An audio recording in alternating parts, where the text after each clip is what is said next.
Broadcast is now starting. All attendees are in listen-only mode. Hi, everybody, and welcome to today's webinar, 2018 AdWords Industry Benchmarks, 8 Ways to Get Ahead in Your Industry. My name's Michelle, and I'm just here to get things started before I pass things off to today's expert. So, before we get into today's content, for those of you who may not know WordStream and what we're all about, just a little bit of background on us and why we're the ones who are presenting this material today. So a lot of you may know that WordStream is really well known for our thought leadership, our webinars, our content, but we actually also have a ton of free and paid tools that make online advertising easy and profitable for businesses of all sizes. So we'll talk a little bit more about us and what we offer and how we can help you with some of this material later on in the presentation. But for now, we're going to skip right into the content. Some logistics, we will be recording this webinar, so if you have to hop off, no big deal. You can check your inbox within the next 48 hours or so for an email with the recording as well as the slide deck. And finally, definitely submit your questions. Hopefully all of you have done your AdWords Performance Grader, so you've got lots of questions about specific areas that are of interest to you and your account, so definitely submit those in the GoToWebinar question and answers portion of your little dashboard there, and we will save time for that at the end. Okay, and now my personal favorite part of every webinar is to introduce my friend Mark. Mark is the best PPC expert out there. He's voted the 5th most influential PPC expert of 2017. It's actually up again for nomination this year, so you guys can check your chat box. I'll send you all a link. You can go ahead and vote for him if you like what you hear today and you think he should win again. He's a senior data scientist at WordStream. He has analyzed thousands and thousands and thousands of accounts, and that's why he has all this awesome data. He's the expert behind those benchmarks that we'll be using to navigate today's webinar, so you all couldn't be in better hands today. And with that, I will pass things off to Mark. Awesome, thanks, Michelle. So obviously I'm really excited about this type of content. In the past, I've presented on AdWords content, on Bing, Facebook content frequently. I enjoy it. But the crust of the conversation today is on benchmarks, on math. And, you know, being a data scientist, this is honestly what gets me out of bed in the morning. So why am I here today? Again, I'm the data scientist. I'm the one who has access to these 22,000 accounts. And with 22,000 accounts, we are able to not just look at what is super successful in an individual account, not just look at case studies, not look at anecdotes, but we're actually able to analyze trends across industries within our portfolio of accounts. So I'm really excited, but before we dive into that, I do have to physically address where is this data from? This is a total of 14,000, about 200 AdWords accounts, all WordStream clients, all based in the United States. This data is from late 2017 to early 2018, so this is fairly recent data, but it is certainly a lot of it. 6 months of data we're looking back here. The benchmarks we're going to look at, they're benchmarks on 4 KPIs. Those KPIs are click-through rate, cost per click, conversion rate, and CPA. Here, in case you're curious, the data is a median value. The reason we look at medians rather than as a mean or an average is that medians are less susceptible to outliers. We do clean up some outliers, some zeros, some nulls, some things that are very clearly incorrect in data. We do that data scrubbing, but beyond that, we still use medians to make sure that I'm giving you an accurate representation of what's average in the industry.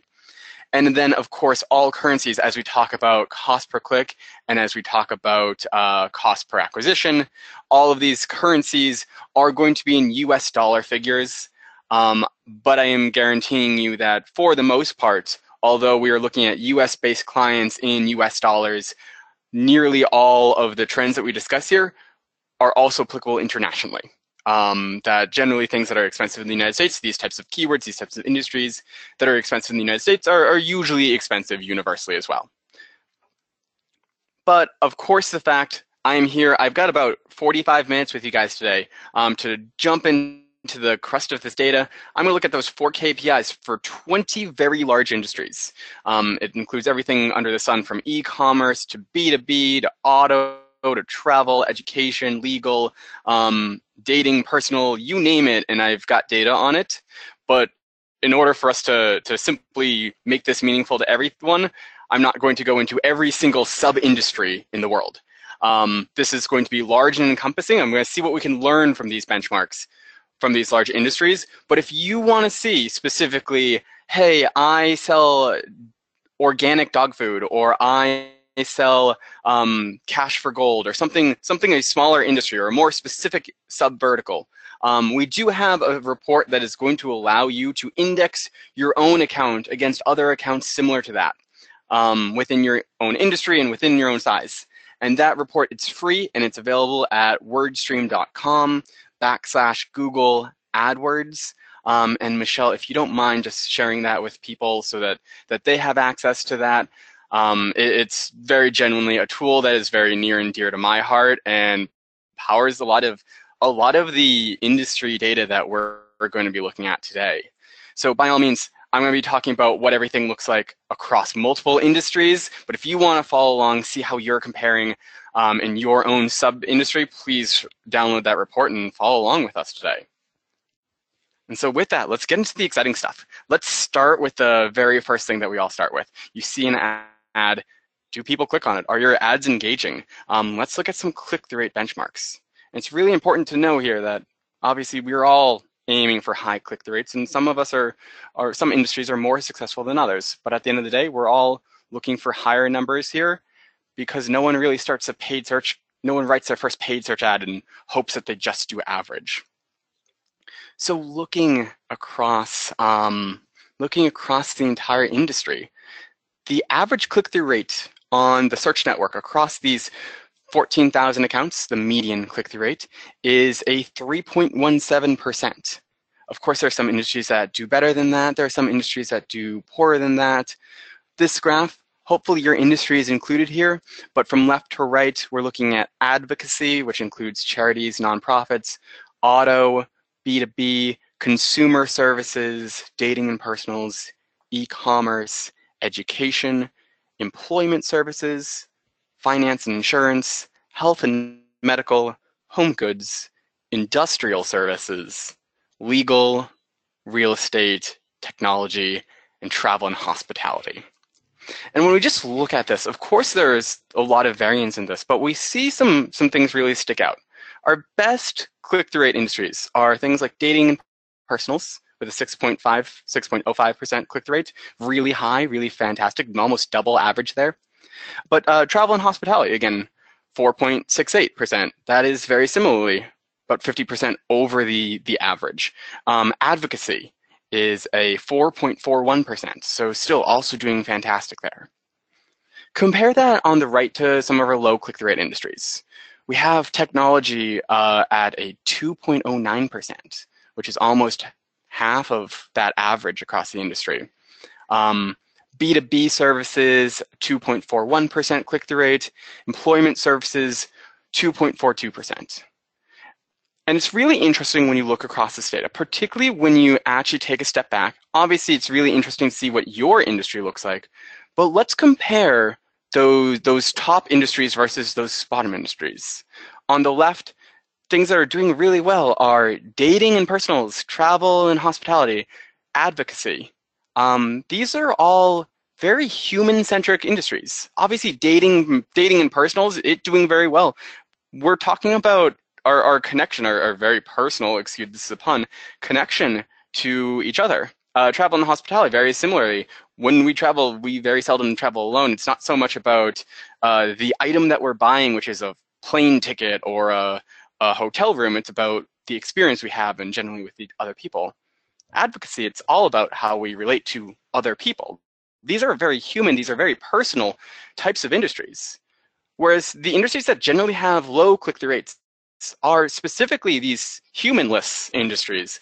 Technology, B2B, employment services, these are all kinds of objects or things or tasks that we don't get excited about, but we don't relate to that much person to person all that well. So I think that just looking at that data right there tells us a very important lesson about how we can write successful ad copy. And that's to write our ads for people, not necessarily keywords themselves. And that's where a lot of advertisers are really struggling across a lot of industries. When a lot of people write their paid search ads, they write it with the keyword in mind. So someone who's searching for refrigerator repair, well, they write this keyword that includes refrigerator repair several times in it. And then later when they change it, they write a new ad for washing machine repair. Well, they just simply change out a couple of words in that ad.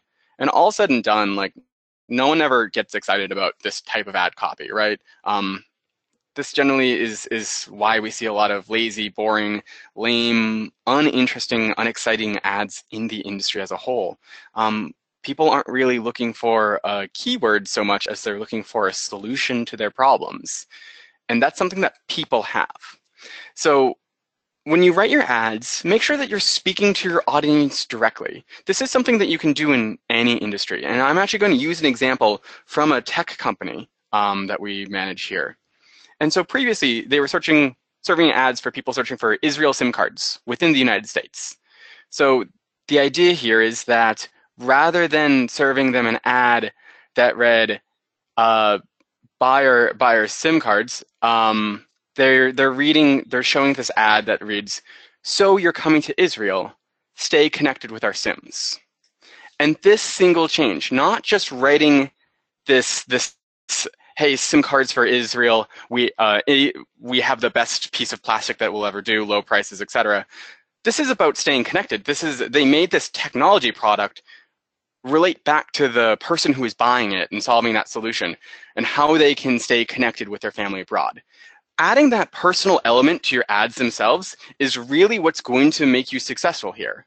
And that small change actually brought their click-through rate up to 11.86%. So all said and done, there's a lot that you can do just in terms of writing your ads for people and making sure you're answering that solution. But separately from that, we can write our ads differently for different demographics, knowing that these people are different. We know that in AdWords, we can target, exclude, or bid differently based on the demographics of people searching for a keyword. So we can choose to have different ads reach to people of different gender, different age, different parental status, different household income. And that gives us a lot of opportunity to write our ads a little bit differently. Previously, I had this client, they were running this special Valentine's Day gifts ad, spend $100 and get a free box of chocolates to sweeten up his or her day. And that's a fine ad. It does fine on itself, but that his or her day is kind of intentionally impersonal. It doesn't speak to any one demographic at all. So what they did is they ran this ad as a split test. They continued to run this control ad, but they ran two separate ads, one that showed exclusively men and one that showed exclusively women. And they changed just a small bit of the ad itself. Men saw an ad that read, "Find the perfect gift for her. Spend $100 and get a free box of chocolates to sweeten up her day." And women saw the exact same ad, but just with one word changed out. They used the opposite gender pronoun here. So a woman saw an ad that read, "Find the perfect gift for him. Spend $100 and a box of chocolates to sweeten up his day." And it sounds like a small semantic change there, changing out a single pronoun to be the opposite gender, but it ended up making the difference in terms of performance. The original ad had a click-through rate of 7.31%, but those two control ads, so those two ads that they were running with the different genders in mind, those ads had appreciably higher click-through rates. Men clicked on that ad at an 11.59%, women clicked on that ad at a 9.25%. All said and done, just changing that one word increased the click-through rate by 60% for women, 60% for men, 30% for women, and in both audiences, more than double that conversion rate. And that's something really amazing. We didn't change the offer. We didn't change the call to action. We didn't offer free shipping. We didn't change the landing page. We didn't do anything differently here. All we did is we changed one word in that individual ad itself to relate more to the person who's searching, and it made these huge improvements in terms of the campaign. So these small changes in your ad copy have meaningful effects. Up next, I want to talk about some cost per click benchmarks. Again, same 20 industries, and we see that there are, of course, wide differences in terms of what the average person pays per click on these paid search ads. On the cheaper end, you see e-commerce pays about $1.16 per click, advocacy pays $1.43, travel and hospitality $1.53. At the other end, legal advertisers. Before I was at WordStream, I manage exclusively legal advertisers. They pay so much. The average in that industry is 6.75%, consumer services at 640, and technology at 380. And what's, again, really interesting, as we follow this story, as we follow what these trends look like across industries, you might remember a couple of slides back when we looked at click-through rate, that advocacy and travel and hospitality were high click-through rate industries, and that technology and legal and consumer services were really low click-through rate industries. And here you see that now they follow the opposite trend, that these things with high click-through rates have very low cost per clicks, and that things with very low click-through rates have very high cost per click industries. And that's a really cautionary tale that we need to learn from. That quality score becomes very key to your campaign success. Quality score is, of course, one of many determining factors in your campaign success, but at the end of the day, your Google's quality score is calculated based off of your ad's expected click-through rate, your ad's relevance to user search, and your site's landing page experience. And so all said and done, if we already start off with a poor click-through rate, well, a click-through rate is almost half of what comes into play when we start talking about quality score. So if we have a bad click-through rate, we're destined to also have a bad quality score. So having a poor click-through rate or an irrelevant ad could result in writing and having a bad quality score. And that has real consequences for your campaign, because we know that this ad at the very top of the SERP, well, it has the very highest ad rank, and that's why it's there. Ad rank is really just the product of quality score and your max cost per click bid. So we know that if our click-through rate is low, that implies that our quality score is going to be low. And then it's very likely that we're going to have a lower ad rank. We're going to sit near the bottom, if at all, on the SERP. But doing something to change our click-through rate, if we were to increase our click-through rate, we could also subsequently increase our quality score, which is going to move our ad closer to the top of the SERP as our ad rank improves. But it's not just going to help us get a better position, it'll also mean that we don't need to pay as much per click for that same position. And so we see that bad quality score can actually have real costs, not just having a bad click-through rate, not just having a bad ad experience, not just getting a lot of people to your site or sitting low on the SERP, but we actually see that quality score will affect your cost per click. And that if you have a poor quality score, you'll actually pay a premium, up to a 400% increased cost per click on the SERP, just because you have a poor quality score. The opposite is also true. Having a great quality score will actually help us get cheaper cost per clicks and may end up reducing what we actually pay whenever someone clicks on our ad by up to 50%. So quality score is a very important metric that we should be looking at when we're evaluating our campaign and when we're guiding ourselves towards making improvements in the campaign. But beyond just our cost per click bid and our quality score, we have to make sure that we're selecting the right bidding strategy here. So it's very tempting. A lot of people, you come into AdWords, and most of the time this will be set up that you set your own max per click, cost per click bids. But there are a number of different bidding strategies that are going to have different goals associated with them. So depending on your comfort or what you want to do in your account, you have the freedom to choose exactly what type of bidding strategy you want that's going to give Google more automation, more control over your account. Or if you still choose to have more control over your account, you can ultimately control your own cost per click. So for instance, if I were to choose the maximize clicks bidding strategy, then that's exactly what Google is going to do with my bids, is I'm not going to be able to dictate to Google that I want to pay $1, $2, $7 per click. Instead, Google's just going to come in here with the aim to get as many clicks for my budget as possible. I have very little control over that. Maximize conversions, very similar story. I have control over my budget, but definitely not my cost per click. Definitely not even what I'm paying per conversion. But as I begin to take more control of my account, as I begin to bring back, set a target CPA, for instance, now I'm setting a goal that I'm willing to pay per conversion or per lead, but still not per click. Enhanced cost per click. Google, I have control over what I want my bids to be, but Google will make slight adjustments to that in the individual auctions themselves. But if I want full control over my account, well, that's when I actually have to use manual cost per click bidding. And under manual cost per click bidding, now there's no surprises in terms of what I'm paying per click because I'm setting my bids for every individual keyword, and I can ultimately control what I pay here. So just make sure that you're comfortable with exactly what bidding strategy you want. If you're upset with what you're paying per click, there's nothing you can do in a maximize clicks or maximize conversions world to satisfy that. But at the end of the day, if you want to have complete control over everything, you have to take control of the ship yourself with manual cost per click. Up next, our third metric to benchmark today is going to be around conversion rate. And conversion rates also vary all over the place.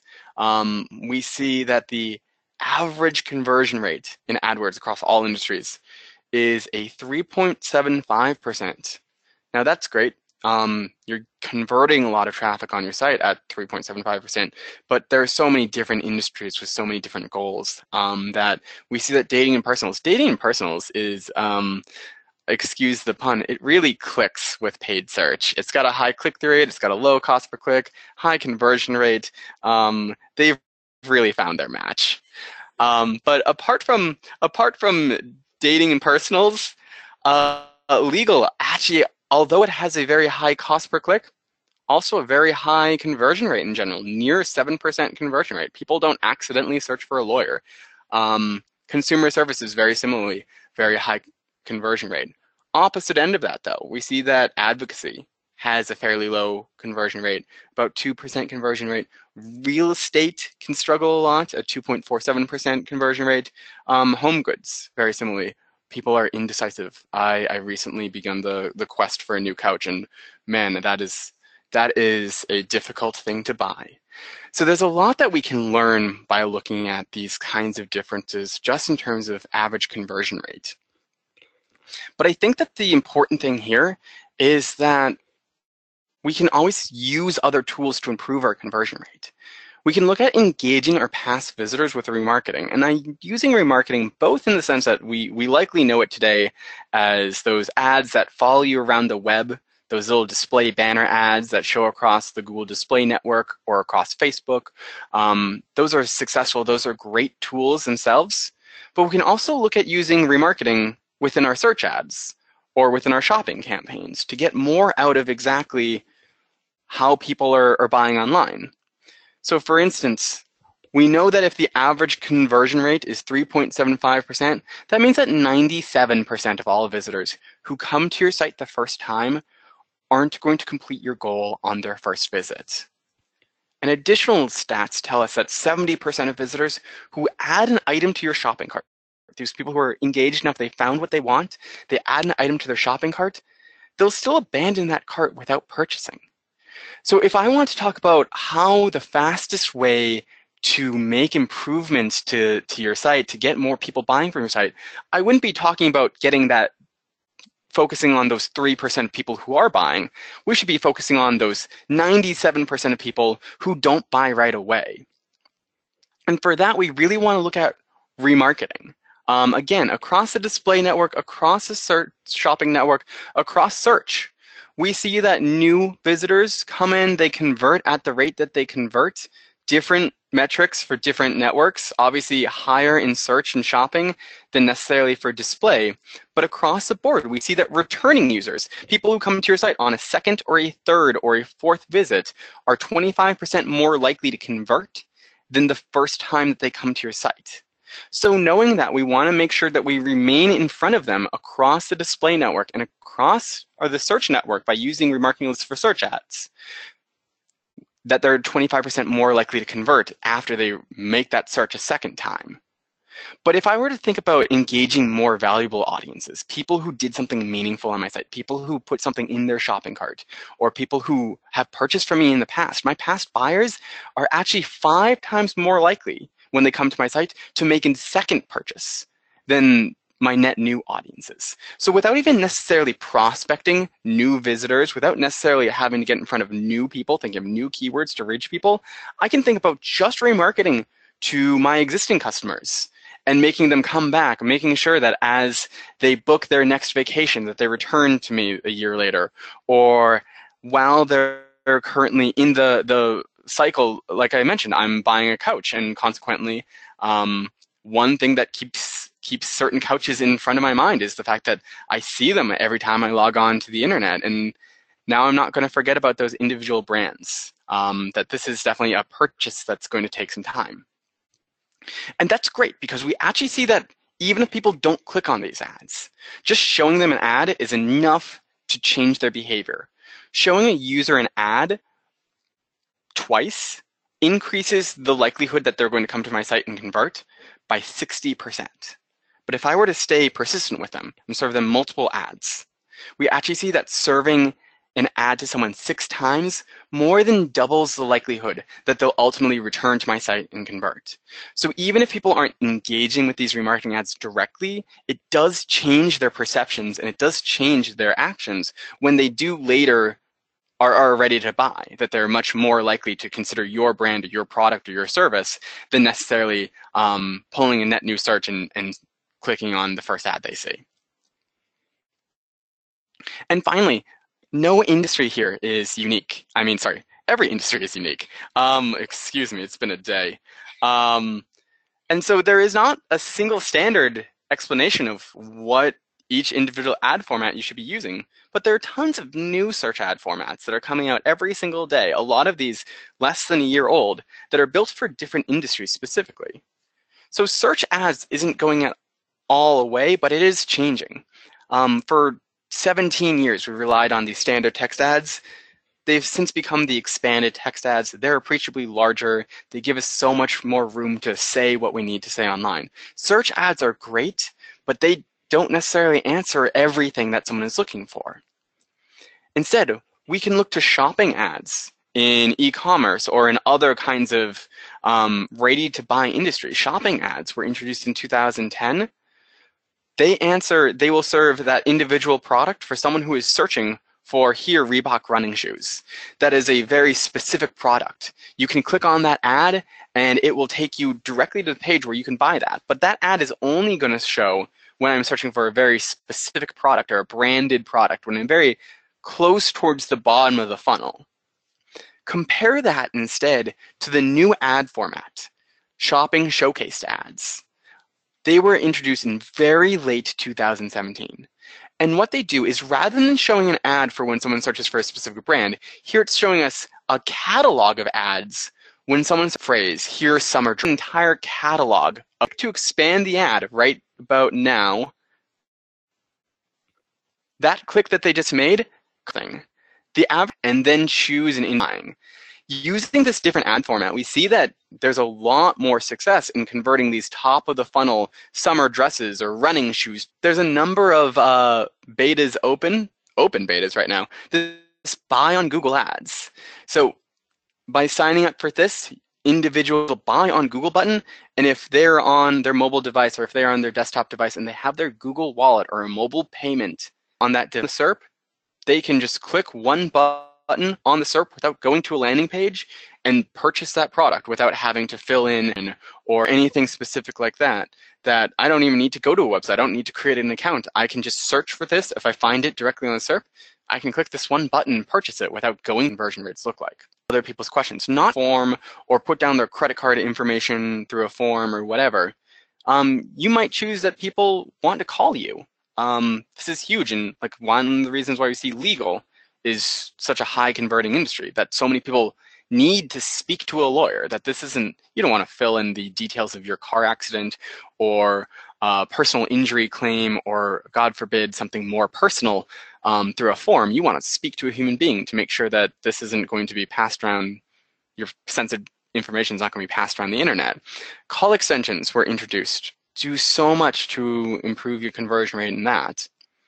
But if you specifically only want these calls, a lot of advertisers, a lot of lawyers, a lot of consumer services specifically only want these calls. They don't want a form. They don't. If you're a plumber, you don't want someone to fill out a form on your website to have you contact them to get back to you for their overflowing toilet.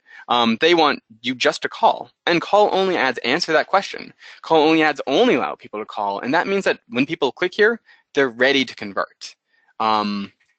Message extensions open up the opportunity to make sure that someone who might not want to call, maybe I'm on the T, or maybe I'm in a meeting, sorry, the bus, maybe I'm in a meeting, maybe I'm currently busy, I can't talk now, but I do want to start a conversation with someone. Message extensions are a great way to reach that audience, that increasingly growing audience that prefers texting than necessarily calling. I can say I'm a millennial, and sometimes the phone is lava, and I don't necessarily always have the ability to place a call all the time. And similarly, chatbot extensions. Those of you exploring chatbot extensions, they're currently in beta right now on Bing. So right now, if you have a chatbot, if you're looking to have someone, not just a human being, but an automatic system, begin to answer commonly asked questions about when are you open, where are you, what's your menu, do you have gluten options? Chatbots are great at answering those kinds of questions very quickly, and they can do it directly on the SERP via your ads. But think a little bit further beyond that. Look at some of the new things like local service ads. Local service ads, here we see this SERP locked out in San Diego. And it gives us this individual series of locksmiths nearby that in a carousel format that can scroll through and I can choose which qualified locksmiths nearby that I might choose to get me back into my apartment or back into my car. And local service ads are trusted, and they connect consumers to those local professionals.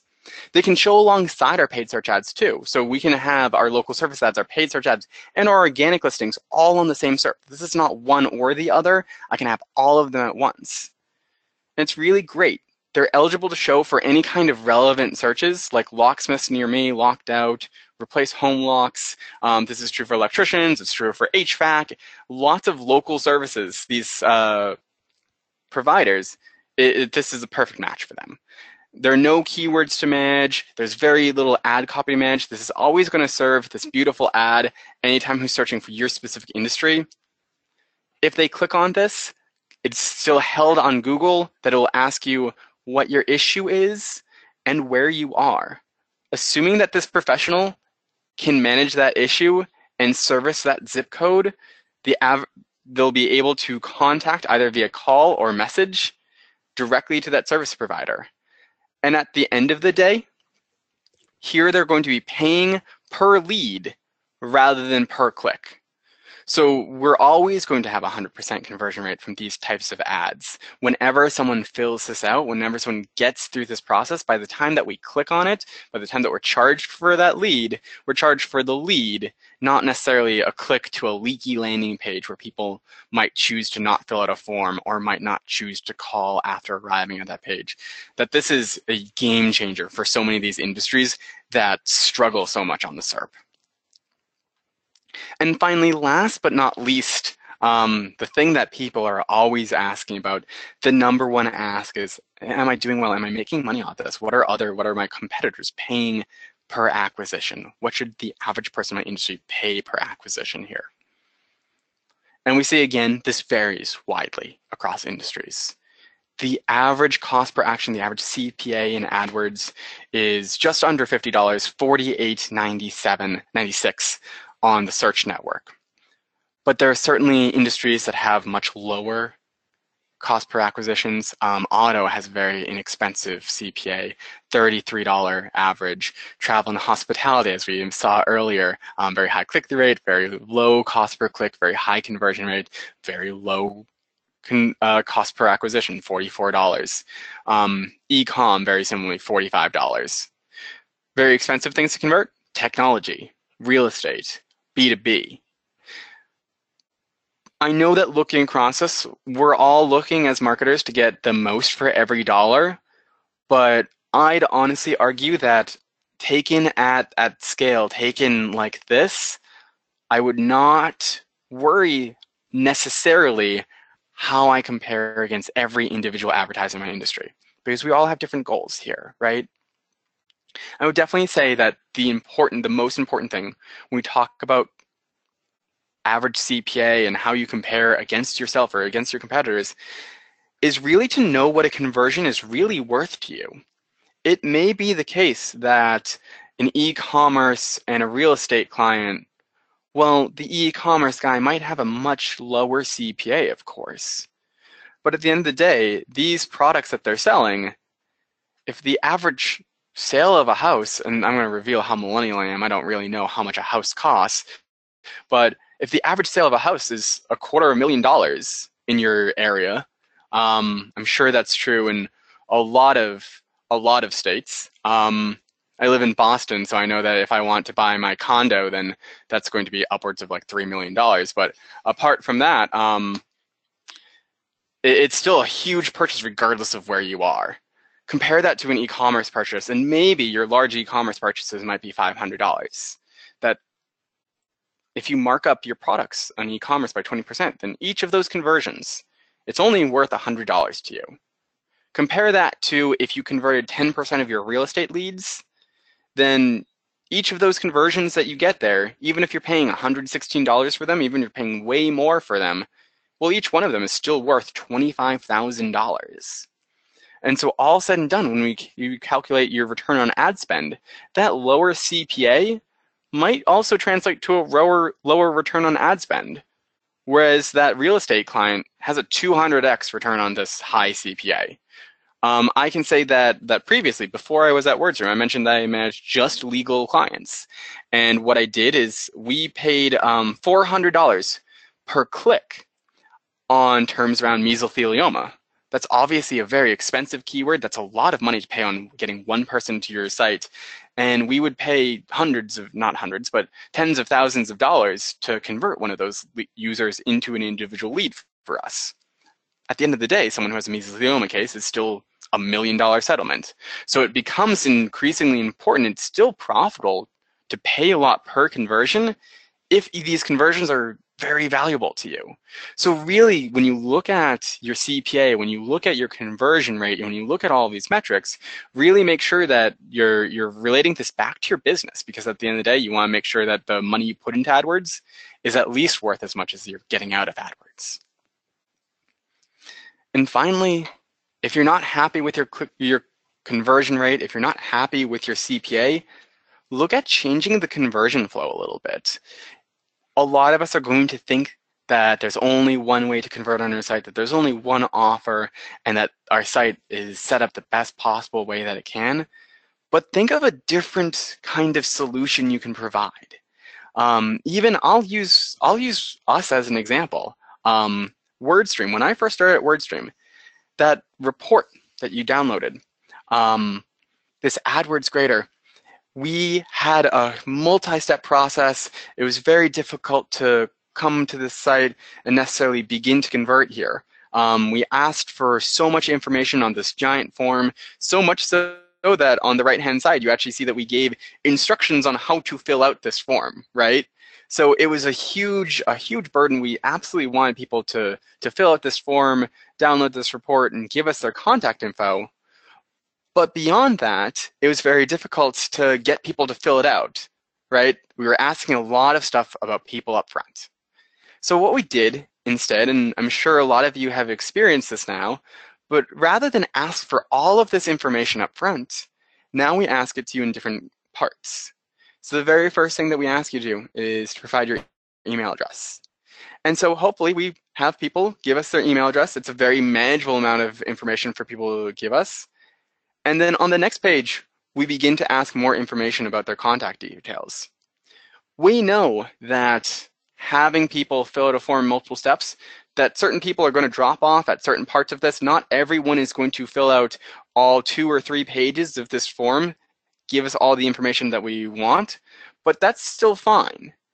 We know that not everyone's going to complete this form. We still get this enough contact information about people so that we can begin a conversation with them, that we can begin putting them in things like email lists. We can reach out to them and begin the conversation. Knowing that they didn't necessarily complete the form, we still have the ability to manage these relationships with these prospects and move them further down the funnel. And so be open-minded to changing the flow here and thinking of different ways that people can convert on your site. And with that, I'm really hoping that you guys found this useful. That's all the content I have. But before we dive into some Q&A, Michelle, I believe you had a few offers for people who made it this far. Absolutely. Mark, that was awesome as usual. My head is spinning. So much great content there. I hope you guys, regardless of your industry, really have some really great insights to take away here. So like Mark said, before we get to the Q&A, which we definitely want to save time for because we got lots of great questions, we do have a special offer. So this applies to anyone who's still on the webinar right now who is spending $750 or more a month on their online advertising efforts. We talked about your AdWords Performance Grader report. We actually have a team of certified AdWords consultants here, and they would be willing to walk you through your grader report and show you how WordStream can maximize on the areas that you're really killing it in and help you to really improve on the areas that are costing you clicks, costing you your budget. So if you're spending $750 a month or more on online advertising and you want to get a walkthrough, go ahead and choose that right now, and we'll definitely get you set up with someone on our team. Okay, so now let's dive into some Q&A here for a few minutes. All right, Mark, so something kind of really big picture, someone just starting out, they're wondering how these benchmarks kind of relate between paid search and organic search and where they should be investing their time. So I love organic search. This is never a story about do paid or organic. WordStream, we sell exclusively paid search solutions, but we have a team that manages organic search too. So we can talk the talk and walk the walk there. At the end of the day, there's a balance though.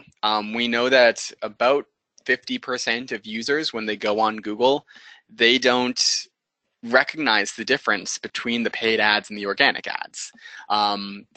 If you are just starting out in the industry and you want to make sure that people see your business, organic is a long-term investment.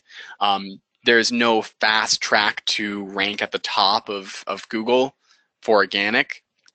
It took us years to get the kind of organic presence that we have at WordStream even. And we have full-time people dedicated to writing content, creating links, managing relationships with influencers, all of that just so that people see our content. It takes us, I don't know, a minute and a half to write a paid search ad. At the end of the day, if you're just getting started out, I'd definitely say that paid search can definitely crank you up, get you the information you need to understand what people are searching, to get you the data you need to improve your organic even. So I'm biased in this, but I'm very partial to paid search. Awesome. Good answer. So another kind of bigger question here kept coming up. People are curious about the differences between branded and non-branded terms and how benchmarks can kind of fluctuate between the two. If branded terms were incorporated into our benchmarks here, all branded, non-branded, what's the scoop? Sure. So what we did is I used some data queries on the back end to specifically filter out clients who were exclusively branded. There are still absolutely people in this sample who were on running a branded search campaign as well as their non-branded search campaign. But we use medians here to prevent those types of outliers or those types of data from really skewing here. So I would say that if you're looking at these benchmarks, I'd look at these benchmarks more as a non-branded perspective than necessarily a branded one, since that made up such a small percentage of the total account base. You would expect, as people who are searching for your brand, people who are searching for your product specifically, they're more likely to click on an ad. They're more likely to convert on your ad. It's going to be a cheaper sale. I think that branded search is a great investment, but these benchmarks specifically skew a lot more non-branded. Awesome. Okay, another bigger question here, and then we've got a couple of industry-specific questions coming up too. So it's kind of more general question. How important is it that search ads really mirror your website content, and how does that correlate to conversions? So at the end of the day, think about this not as like an advertiser, but think about it as a searcher. If I am searching for Bruins tickets, I'm looking for Bruins tickets, and I would like to click on an ad that talks about Bruins tickets and takes me to a landing page about Bruins tickets, right? That's the ideal search experience. Google really believes that search should not be an experience in itself. It believes that search should be the smallest component of your process.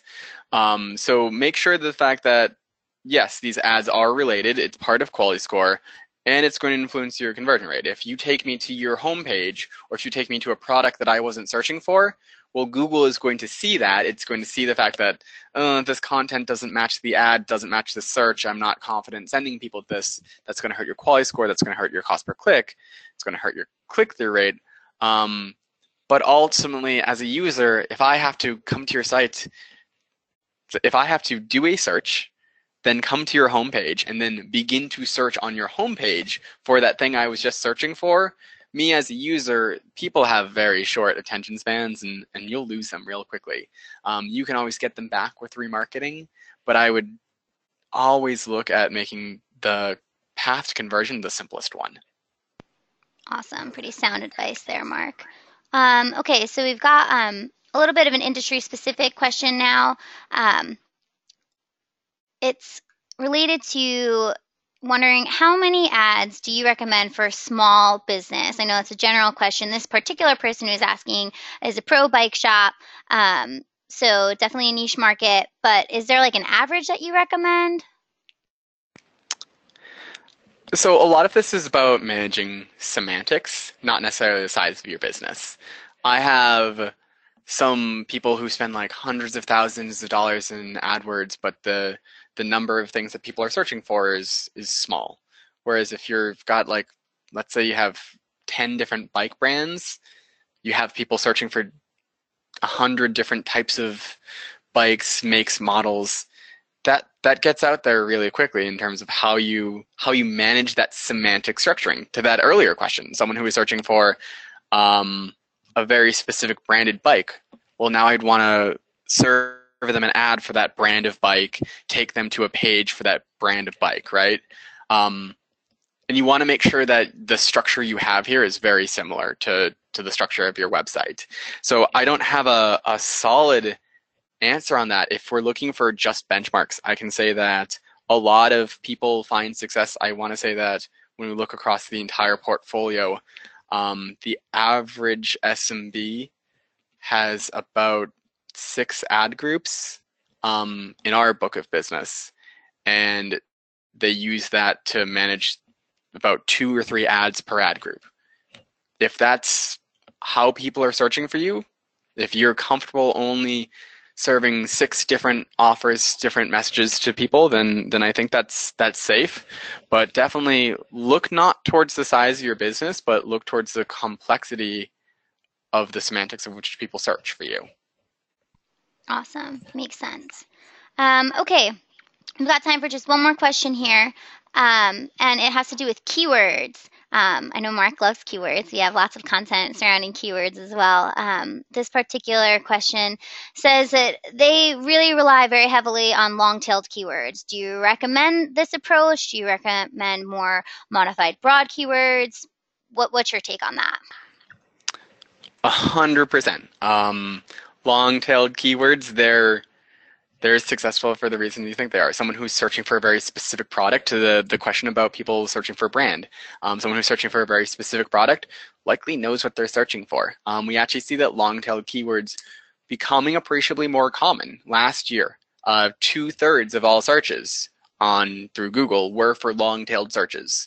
So it's actually not so much the exception to the rule anymore, it's just the rule. As we become more comfortable with our devices, as we become more comfortable with mobile, as we become more comfortable with things like voice search, I'm much more likely to have a longer search through voice search, or a longer search through my mobile device today in 2018 than I was several years ago.